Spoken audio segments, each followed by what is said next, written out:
E agora vamos falar um pouco do internacional? O presidente da Rússia, Vladimir Putin, discursou nesta segunda-feira, 28 de abril, durante uma reunião do Conselho de Legisladores da Rússia em São Petersburgo. O discurso de Putin foi transmitido ao vivo pelos canais estatais russos, pouco depois de o Kremlin anunciar um novo cessar-fogo entre Rússia e Ucrânia. No entanto, durante sua fala, Putin não mencionou o novo cessar-fogo, focando apenas em destacar a importância do trabalho parlamentar dentro da Rússia. Segundo o Kremlin, Putin declarou um cessar-fogo de 3 dias na guerra contra a Ucrânia em maio, para marcar o 80º aniversário da vitória da União Soviética e seus aliados na Segunda Grande Guerra Mundial.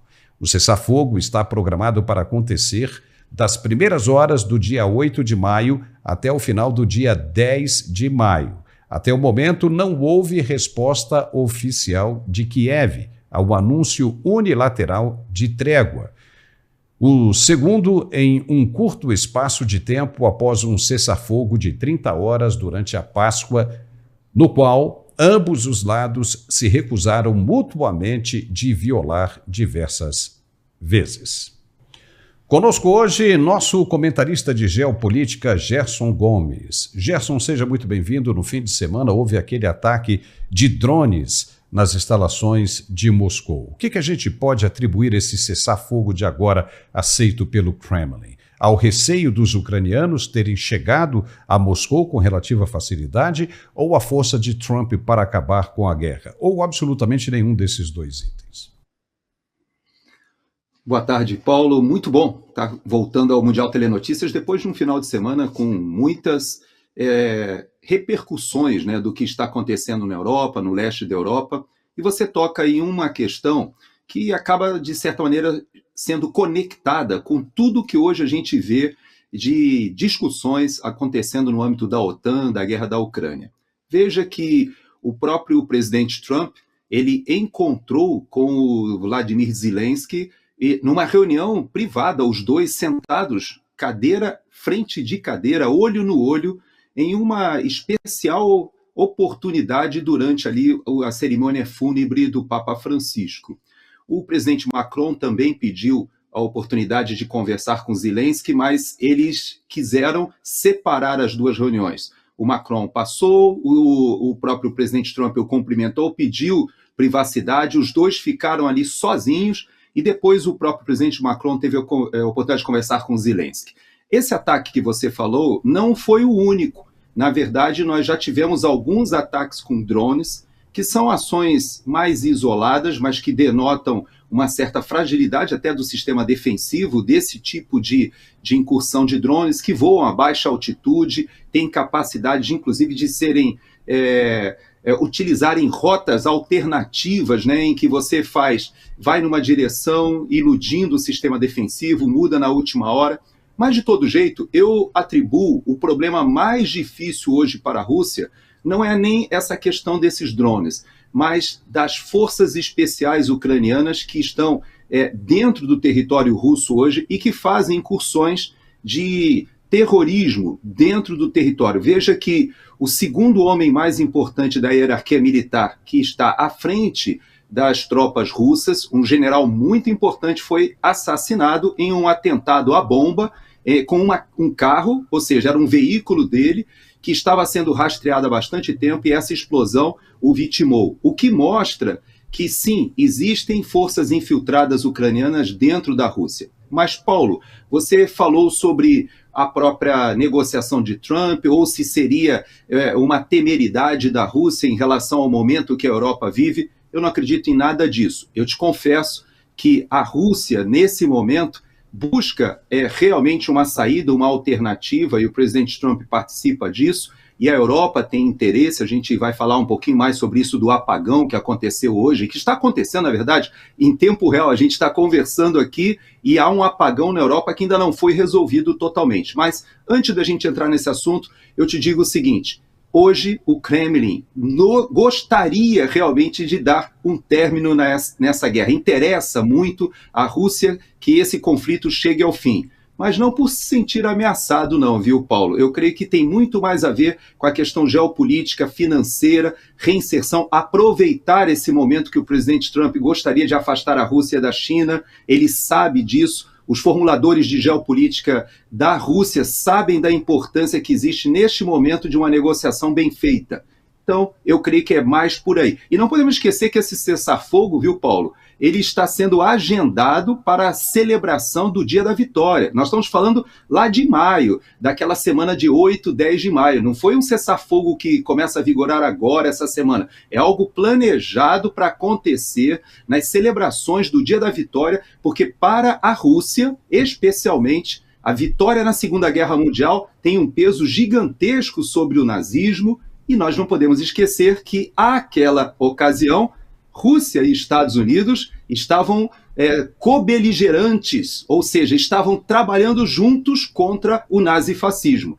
E ele, de certa forma, quer trabalhar essa ideia de que houve uma coalizão no passado que poderia ser retomada. Vamos ver se pega, se funciona essa ideia-força, né, Paulo? E já que falamos de alemães, né, Gerson? A OTAN pode contar com Berlim para ampliar a sua contribuição à defesa da Europa, num momento em que a Aliança Atlântica enfrenta um futuro mais incerto do que há 70 anos, quando a Alemanha se tornou membro, afirmou o presidente alemão Frank-Walter Steinmeier, nesta segunda-feira, 28 de abril. Falando durante uma cerimônia na sede da OTAN em Bruxelas, em comemoração ao aniversário da adesão, Steinmeier procurou tranquilizar os aliados preocupados com o que ele chamou de mudanças geopolíticas de proporções épicas. Veja o que ele disse. Today, with Putin's war against Ukraine raging on in full force and with the United States putting fierce pressure on its European allies, Germany, I think, is in a crucial position.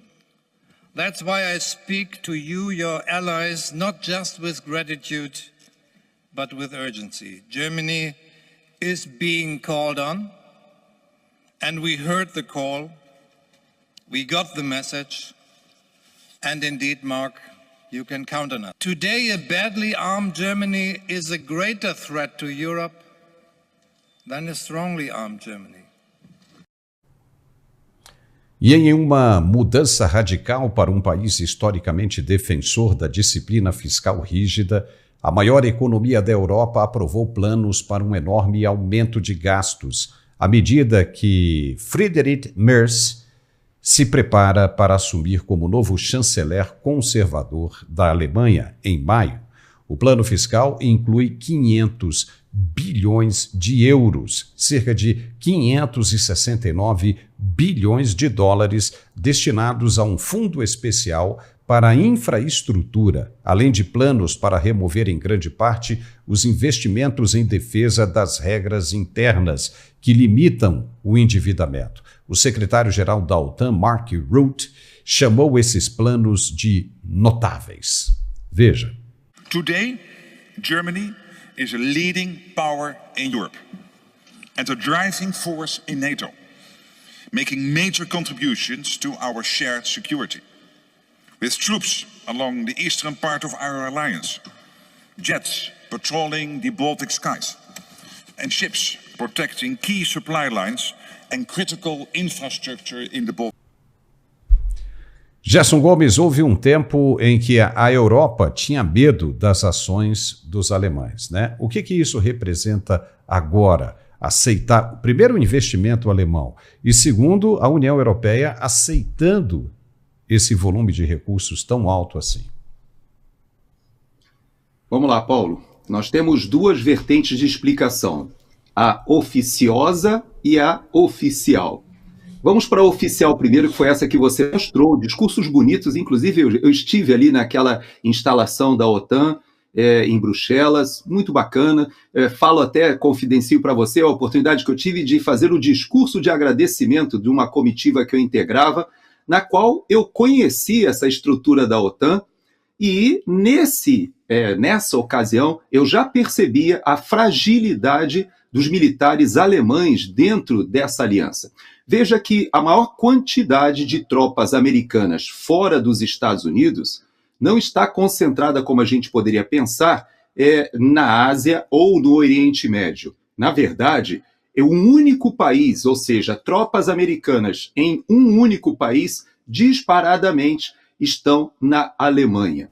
E por que isso é importante de nós entendermos? Porque, por diversas vezes, no primeiro governo de Trump, ele tentou diminuir essa presença militar na Alemanha. E foi impedido justamente pelos alemães. Por quê? Você sabe, a nossa audiência sabe, que esses efetivos americanos no exterior, eles gastam, eles também consomem. São muitos militares que acabaram tornando a economia local dessas cidades, das bases americanas, muito dependentes da presença dessas tropas. Quando Trump começa a ameaçar retirar a prioridade do leste europeu, dizendo, olha, essa é uma guerra que vocês devem começar a pensar sobre as consequências para a Europa, porque para os Estados Unidos a questão da Ucrânia não é da nossa prioridade. E quando eles falam sobre isso, e aí eu vou para a questão oficiosa e talvez mais verdadeira, Paulo, na verdade a Alemanha ela está fazendo um grande investimento na área de defesa, não porque ela realmente queira resolver o problema militar, não é isso. Ela está fazendo esse grande investimento preocupada com o problema econômico. E por quê? Porque quando a Alemanha entra numa crise como hoje acontece, de energia cara e sua indústria perdendo peso, a Alemanha, Paulo, junto com a China, são dois países que têm a sua economia baseada na exportação. O que significa isso? Eles produzem mais do que o seu mercado interno pode consumir. Quer ver um exemplo interessante que diz respeito ao Brasil, a você e a mim? A Alemanha é o principal exportador mundial de café. E não tem um único pé de café. Então, como é que eles se transformaram nessa potência econômica do café? Por causa da Nespresso, por exemplo, do café colocado nas cápsulas, que eles conseguem comprar as sacas de café por um preço, industrializam e alavancam o preço, agregam um valor gigantesco. Os alemães são campeões, Paulo, de fazer isso. Eles são muito bons na indústria, seja a indústria automobilística, seja na indústria de tecnologia e médico-hospitalar. Vários dos produtos que nós temos na indústria que é utilizada no Brasil, nos hospitais, nos exames médicos mais sofisticados, são de empresas, muitas vezes, com implementos ou tecnologia alemã. Agora, nós temos a Alemanha produzindo muito e consumindo, que não tem capacidade de absorver a sua produção. Então, o que eles fizeram, Paulo? Eles agora estão aprovando uma grande quantidade, um incremento gigantesco de recurso orçamentário para a indústria de defesa. E com isso eles vão rocar parte da sua produção industrial, eles terão essa capacidade para a área de defesa. Por quê? Porque dessa forma eles têm a justificativa da ameaça da Rússia, ao mesmo tempo, o pretexto, porque os Estados Unidos agora querem fazer a mudança de prioridade geopolítica, e eles têm a possibilidade de manter a máquina industrial ativa, Paulo. Então, não é só essa questão, como foi colocada ali, muito de retórica, que a Alemanha tem essa capacidade. Até porque, Paulo, sabe quanto tempo demoraria para a Alemanha, de fato, assumir esse protagonismo na OTAN e dizer que os Estados Unidos seriam dispensáveis ou poderiam ter uma posição secundária?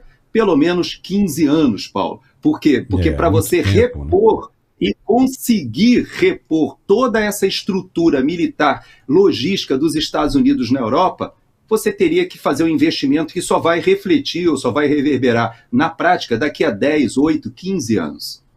E a Europa começa a enfrentar outros tipos de problema que nunca imaginou que teria pela frente, né, Gerson? Vem com o advento da tecnologia. E o que se explica esse apagão todo hoje na Espanha e boa parte da Europa? Será que tem alguma coisa a ver com essa questão da geopolítica? Creio que sim, Paulo. Nós temos duas possibilidades de olhar esse assunto, ou talvez três, né? A terceira, que é a oficial, foi que houve uma questão meteorológica extrema e rara que afetou os sistemas. Pode ser que seja verdade isso, mas existem outras duas possibilidades. A possibilidade que vai para as teorias de conspiração, e olha que hoje em dia, Paulo, dizem que toda a teoria da conspiração ela, no máximo em um ano, ela se transforma em fatos verídicos. Então você veja que eu vou abordar essa teoria da conspiração primeiro. Qual seja, nós vimos ali no Fórum Econômico Mundial o Klaus Schwab, que agora foi ejetado, né, saiu, se aposentou, mas o Klaus Schwab, lá atrás, ele falava sobre o Great Reset, sobre uma grande reconfiguração, reinício após a pandemia, e ele dizia o seguinte, que a próxima ameaça mundial seria um ataque cibernético de proporções gigantescas. Então veja que na Europa, há poucas semanas, foi estimulada a população a adquirirem kits de emergência de sobrevivência de 3 dias, pelo menos, estimulando a população a se preparar para alguma intempérie. E agora acontece esse apagão que pode sim estar conectado com isso que o Klaus Schwab falava. Então essa seria a segunda possibilidade. E eu vou para a terceira, que na minha opinião talvez seja a mais provável. Talvez nós estejamos diante de um cyber-ataque, ou seja, de um ataque cibernético. Toda a infraestrutura crítica elétrica, Paulo, tanto de Portugal, Espanha, parte da França, até da Bélgica também, eu falei da OTAN ali em Bruxelas, ou seja, parte da Europa hoje foi afetada por um tipo de apagão em cadeia que para hospitais, aeroportos, hotéis, foi uma verdadeira confusão que ainda está acontecendo. A verdade é que existem geradores que estão acabando a sua capacidade, geradores a diesel. Vários setores já retornaram, bairros já retornaram. Você que tem a cidadania espanhola, ali na sua cidade está tudo apagado, viu? Da sua cidade natal, na sua região que você conhece bem, inclusive na fronteira com a França, ali do Países Baixos, ali estava tudo escuro. Agora, a repercussão disso, Paulo, é que pode ser de hackers norte-coreanos, podem ser hackers europeus ali do leste europeu, da própria Ucrânia, da Rússia, sim, pode ser, chineses, quem sabe. Nós tivemos esses ataques cibernéticos aqui nos Estados Unidos, você lembra? Quando, inclusive, voltados à parte elétrica e também para os polidutos que vinham do Canadá para os Estados Unidos e toda a parte central. Tudo parou durante um período por causa de ataques cibernéticos. É claro que a parte de inteligência, Paulo, tem a tendência de abafar um pouco esses ataques, até para você não dar possibilidade de aumentar o temor, porque muitos desses ataques têm a ideia de terror. Mas aqui nos Estados Unidos, eu te confesso que o meu irmão, que trabalha numa fábrica de semicondutores, eu não vou dizer a fábrica, nem vou dizer aonde, mas a empresa dele já foi obrigada a pagar para hackers para voltar à operação, porque eles entraram em uma fábrica de semicondutores que fabrica chips para a área de defesa dos Estados Unidos. Então você veja que o próprio Estados Unidos, aqui o próprio sistema de defesa cibernética dos Estados Unidos, ele faz grandes investimentos nesse assunto. Então, eu imagino, Paulo, que nesse momento que nós estamos falando de guerra da Ucrânia, isso possa ser uma mensagem passada pelos russos, que obviamente jamais assumirão que foram eles, vão dizer que são hackers isolados, independentes, né? E sempre a desculpa é que são hackers independentes. Mas quando você investiga esse assunto, o pessoal da área de inteligência aqui dos Estados Unidos atribui a grande capacidade que existe hoje nesse setor, na Rússia, na China, na Coreia do Norte e no Irã também. Então você veja que são países que não por acaso estão muito em evidência no que diz respeito ao terrorismo internacional, Paulo. Esses russos, o governo russo é muito mentiroso, mente demais, né? Eu acho até mesmo que isso faz parte de uma cartilha, né?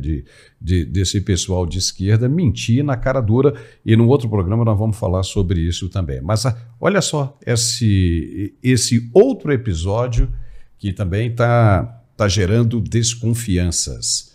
Um vídeo de drone capturou a vasta extensão da destruição no maior porto do Irã, Bandar Abbas, após uma explosão ocorrida neste fim de semana.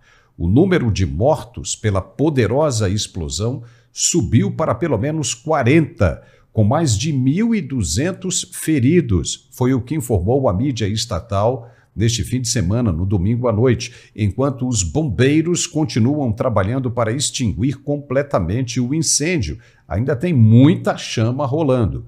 A explosão do fim de semana aconteceu na seção Shahid Rajai do Porto, o maior centro de contêineres do Irã, quebrando janelas a vários quilômetros de distância, veja, quilômetros, arrancando tiras de metal de contêineres de carga e causando grandes danos às mercadorias armazenadas, segundo a mídia estatal. O incidente acontece enquanto o Irã realiza a terceira rodada de negociações nucleares com os Estados Unidos em Omã. Gerson Gomes, o que pode ter causado essa explosão aí que nós vimos no porto do Irã? Já há quem diga que teria o dedo das forças israelenses nisso aí. O que você acha? Sim, é possível que seja uma ação de forças especiais? Sim, mas esse tipo de explosão, pelo menos nós temos a referência daquela que aconteceu já há quase 5 anos, em 2020, lá no porto do Líbano, ou seja, em Beirute, em que, você lembra, foi a maior explosão não nuclear de toda a história. Então, a repercussão na época foi gigantesca, pensando tratar-se de um ataque, quando na verdade era um armazenamento de nitrato de amônia, que pode ser utilizado tanto para a parte de fertilizantes, agricultura, mas todos sabem que esse é um dos elementos que se utilizam na fabricação de explosivos. Tudo leva a crer, Paulo, que foi mais ou menos algo nessa linha que deve ter acontecido agora no Irã. Pode ter sido uma explosão acidental, como aconteceu em Beirute. Aparentemente foram mais de 200 pessoas mortas, milhares de feridos, bairros inteiros foram danificados ali em Beirute à época, algo que deixou o mundo estarrecido, porque era um grande armazenamento de nitrato de amônia que formou gases, e esses gases acabaram explodindo, talvez por uma questão até acidental. É o caso do Irã? Não sabemos, é muito prematuro. Para você ter uma ideia, essa investigação lá do Líbano, até hoje a gente ainda não tem uma resposta oficial se foi algo provocado ou natural ou acidental. Mas, no caso do Irã, no contexto que nós estamos vivendo, é possível sim que tenha sido uma ação deflagrada em um ponto sensível, já conhecido pela inteligência israelense. É possível, mas também é possível que seja algo similar ao que aconteceu em Beirute, no Líbano, fruto da fabricação de armamentos explosivos que são extremamente perigosos e sensíveis. E para não ficarem nos alvos, muitas vezes, da artilharia ou da inteligência israelense, é muito comum que você localize esses depósitos da parte comercial, na parte de portos, etc., porque você faz uma camuflagem junto à atividade comercial normal ou regular, civil. Então, é possível que tenha sido isso, então, Paulo. Vamos aguardar o que as investigações vão nos mostrar. Porque isso coincide, né, com as declarações do primeiro-ministro israelense Benjamin Netanyahu na semana passada, no qual ele afirmava que iria atacar as instalações nucleares do Irã, que ele sabia, os israelenses sabiam exatamente onde estavam as instalações e os insumos, né? Quem sabe daí possa ter acontecido isso mesmo, porque, poxa vida, para atingir alvos a quilômetros de distância é muita coisa, é muita coisa. É muito possível que tenha havido ali algum insumo dessa natureza, né, que tenha causado essa explosão toda, né? Mas vamos acompanhar. Fala. Uma observação no que você está falando, eu li alguma coisa sobre propelentes. Você sabe que o Irã hoje é um dos países que conseguem fazer mísseis balísticos, que inclusive lançou mísseis balísticos do Irã que atingiram Israel a mais de 2.000 quilômetros. Os mísseis balísticos que o Irã fornece aos Houthis, ou fornecia, eles conseguiram atingir o sul de Israel a 2.000 quilômetros. O propelente desses mísseis, já houve quem disse ou quem dissesse que você pode estar na linha certa. Em vez de atingir a fabricação, o enriquecimento de urânio, uma forma indireta é você atingir os insumos de propelentes desses mísseis balísticos. Pode ser por aí também. Você levanta uma tese bastante crível, viu, Paulo? Não, legal. E você tocou nos Houthis aí. É engraçado, a gente ia até colocar no programa de hoje, mas a gente deixou para uma outra hora, aquele porta-voz lá, militar dos Houthis, que fala gritando, né, como se estivesse numa feira vendendo telefone celular. Ele disse que os Houthis vão continuar os ataques, né, no mar Vermelho ali, né, principalmente de instalações militares americanas. Uou! Isso vai piorar a situação, inclusive para eles, né? Porque eles estão sendo apoiados pelo Irã, né, durante todo esse tempo. E agora vão confrontar os militares americanos naquela região. Vai ficar complicado, né, Gerson? Você acaba levantando um dos argumentos do presidente Trump quando ele fala sobre a OTAN. Veja que esse assunto está interligado por quê? Porque aquele estreito ali que os Houthis no Iêmen, de certa maneira, fazem um terrorismo, é justamente a entrada do, como você disse, do Mar Vermelho, mas que vai em direção ao Canal de Suez, que é a única ou a principal rota comercial com a Europa. Então, quem deveria fazer a segurança dessa via marítima, como os Estados Unidos, para você ter uma ideia, eles utilizam essa via comercialmente com 4% só. O restante é a Europa. Então você veja que quem é que deveria fazer essa segurança? Se você olhar as bases que existem no Djibouti, que é do outro lado ali do Estreito do Iêmen, você vai ver que existem bases italianas, alemãs, inglesas, francesas. Todo mundo tem tropa ali querendo tomar conta da entrada do Mar Vermelho. Mas quem vai para lá e vai para a briga e vai para o confronto acaba sendo o exército ou as forças armadas norte-americanas. Por isso que o Trump, ele diz, há um preço a pagar por isso. A OTAN, ela é muito bonita quanto aliança, quando emergiu da Segunda Guerra Mundial, e a gente verá agora em maio, né, novamente o Dia da Vitória, 8 de maio, cerimônias no mundo inteiro acontecendo. Só que de lá para cá, né, Paulo, nós já tivemos a ascensão da União Soviética, do comunismo, já tivemos a queda do Muro de Berlim, já tivemos vivendo o momento da Pax Americana ali, que praticamente assegurou a segurança mundial de comércio em todas as rotas do mundo. Mas agora a gente está entrando numa outra fase, né, Paulo? Um mundo mais multipolar, em que a China desempenha um papel importante comercial, e os Estados Unidos de Donald Trump resolveram fazer o tal do Make America Great Again, dizendo: a prioridade é o pagador de impostos, é o povo americano, e cada parte do planeta terá que refazer essas negociações de segurança. Você falou da Alemanha, Paulo, o Japão também. Alemanha e Japão foram os dois países que foram reconstruídos com investimento dos Estados Unidos, mas com uma condição. Por que são duas potências que não têm assento no Conselho de Segurança das Nações Unidas? Por quê? Porque nem Alemanha nem Japão têm armamentos nucleares. Por quê? Porque foi a condição que os Estados Unidos fizeram na reconstrução, na reindustrialização desses países. Então, agora todos já começam a se perguntar: os Estados Unidos continuarão sendo a polícia do mundo, dando essa segurança, ou esses países terão que fomentar a indústria bélica e até, quem sabe, a própria indústria militar nuclear? Então, nós estamos vivendo esse momento, você lembra muito bem, e os Houthis ali, coitados, eles estão sendo proxies do Irã, fechando uma rota comercial importantíssima, inclusive para a China. Você sabe que as exportações chinesas têm que passar por ali para a Europa também, e os insumos que vêm ali da Europa para a China uma de mão dupla, né? Porque você tem que levar produtos, trazer também. A China também é a principal interessada ali. Inclusive, uma curiosidade, é a única base militar chinesa longe do seu litoral, fica ali no Djibouti também. Eles botaram uma basezinha ali do lado da americana, da alemã, da francesa, da italiana. Todo mundo tem interesse ali naquela passagenzinha ali dos Houthis. Então, é uma área do planeta super complicada, Paulo. Beleza.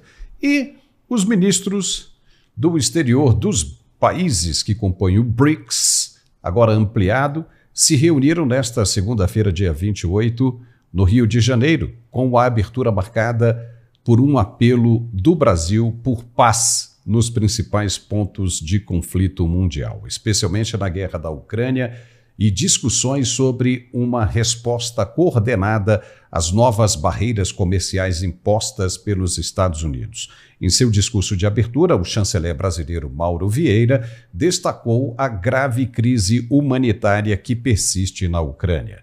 O BRICS, agora formado por Brasil, Rússia, Índia, China, África do Sul, Egito, Arábia Saudita, Emirados Árabes Unidos, Etiópia, Indonésia e Irã, enfrenta o desafio de lidar com as recentes ações unilaterais dos Estados Unidos como a tarifa de 145% imposta sobre produtos chineses. Fontes próximas às negociações indicam que os ministros devem divulgar uma declaração conjunta criticando essas medidas, mas com tom crítico moderado, apesar da pressão da China por palavras mais duras. Os diplomatas também vão abordar o financiamento climático em preparação para a cúpula do clima da ONU, que o Brasil sediará em novembro, no momento em que as nações em desenvolvimento sofrem pressão crescente para ampliar sua participação em iniciativas globais de combate às mudanças climáticas.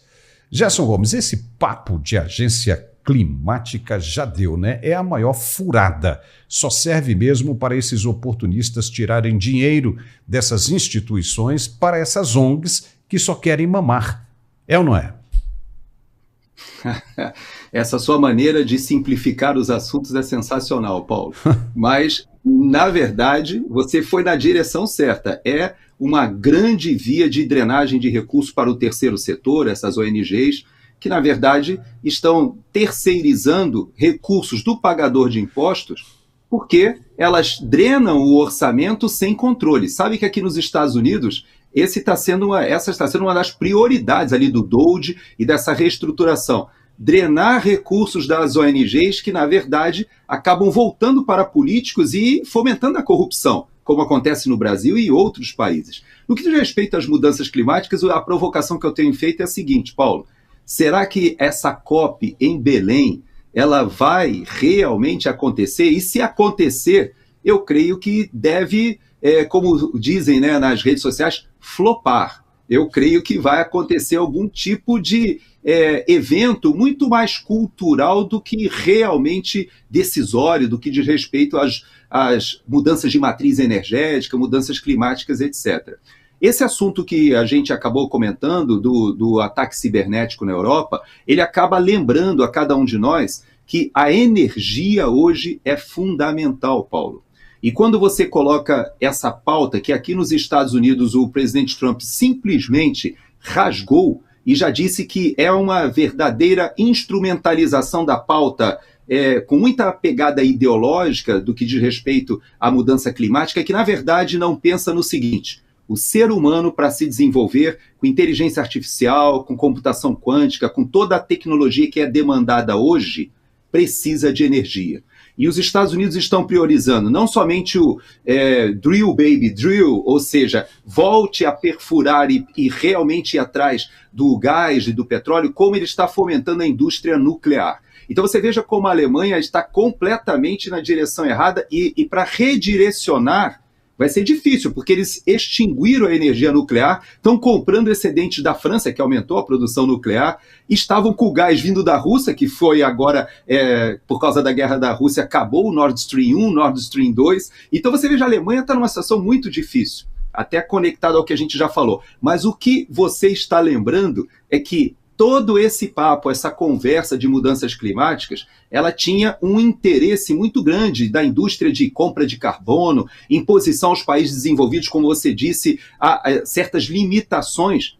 E tudo isso, Paulo, hoje está sendo revisto. Então, estou contigo, acho que esse é um tema que a gente vai precisar abordar nas próximas semanas, nos próximos meses, ver o que está acontecendo. Houve aquela estrada, né, que foi aberta ali para a COP dentro da floresta, que já foi uma incongruência. Os números do Brasil agora dizem que 2025 é o recorde histórico de desmatamento na Amazônia, ou seja, o Brasil hoje me parece que está num momento muito ruim para tentar capitanear. Mas o BRICS, em especial, eu só quero te dizer o seguinte, o J.D. Vance foi à Índia, ele é casado, a esposa do J.D. Vance é filha de indianos, e foi a primeira vez que ele visitou a Índia, foi uma sensação. As reuniões que ele teve com o primeiro-ministro Modi foram espetaculares e, mais do que isso, garantiu investimentos dos dois países e de conexões militares, porque a nossa assistência, a audiência às vezes não lembra, mas a Índia ela está no BRICS, com a China, é verdade, só que ela integra também uma aliança quadrilátera, vamos chamar assim, que coloca Japão, Austrália, Índia e Estados Unidos juntos para a defesa e contenção da China. Então você veja que ela está no BRICS e, ao mesmo tempo, ela está com grandes acordos militares, inclusive para receber o F-35, que é uma aeronave que não é cedida a qualquer país. Então você veja que os Estados Unidos eles vendem o F-16 para o Paquistão, ao mesmo tempo eles estão oferecendo o F-35 para a Índia, dois inimigos e são países que têm armamento nuclear. Então é uma complexidade, Paulo, que eu ouso afirmar que o Brasil não tem estatura geopolítica para querer, nesse momento, dizer que o BRICS poderia interferir ou contribuir com alguma coisa em relação à paz na Ucrânia. Não tem. E o Brasil vive um dos períodos, uma das páginas da história mais lamentáveis, porque, de fato, se algum dia nós formos chamados de anões diplomáticos, talvez esse momento da história nós estejamos já virando quase que uma bactéria diplomática, como disse a Fernanda Barr lá no Rio Grande do Sul, numa declaração. É muito difícil a nossa situação, Paulo. Com esse governo do PT, você viu aquela comitiva gigantesca que você falou no início do programa, indo lá na cerimônia fúnebre do Papa, uma comitiva enorme, mas os grandes encontros, as coisas que aconteceram nos bastidores lá, o Brasil não foi chamado a participar de nenhuma dessas negociações, Paulo. Hoje, o governo Lula é, de fato, um governo a ser evitado, pelo menos até terminar.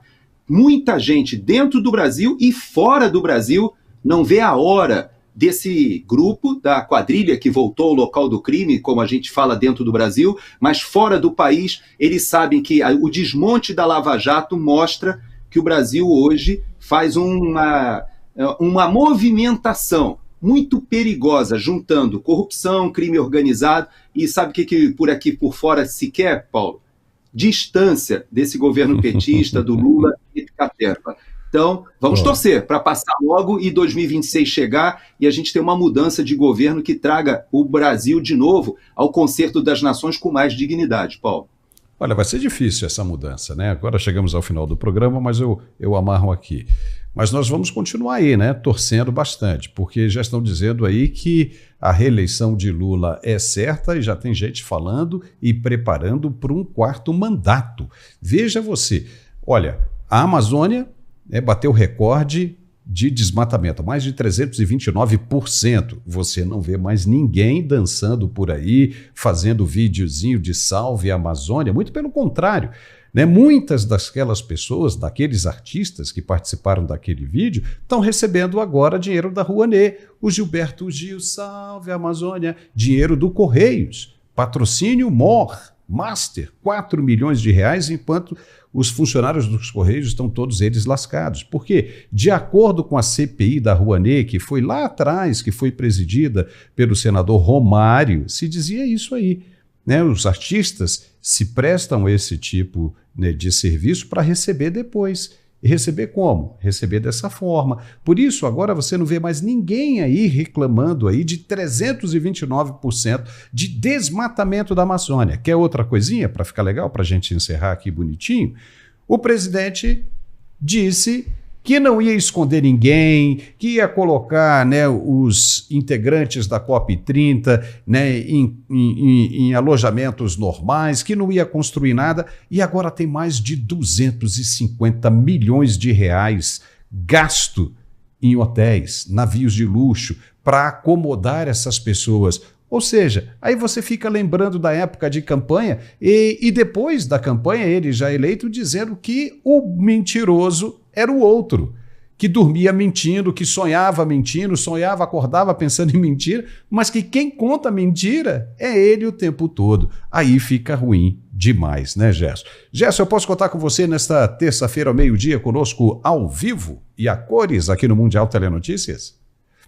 Vamos sim, Paulo. Tem vários assuntos. Quem me acompanha nas redes sociais, ali no Twitter, no X, no @GersonGomes, sabe que eu me indignei com a questão de uma senhora que foi ouvida ali pelo Ministério Público e foi condenada, e essa senhora, ela tocou o dedo na ferida. Quando ela disse, e foi perguntada ali pelo procurador, Paulo, dizendo, a senhora tem algum antecedente criminal? Ela olhou para a cadeira e disse, você acha que eu tenho cara de bandida? Olha, nunca fui criminosa, não sou e nunca serei. Olhando na cara ali pela tela e dizendo, professora formada, mas amanhã a gente fala sobre isso, porque eu realmente fiquei indignado. Quem me segue nas redes sociais sabe que isso me deixou transtornado quando eu vi as palavras dessa senhora, uma patriota, uma mulher honrada, e que está ali presa nesse imbróglio aí da anistia, que nós precisamos voltar a esse assunto.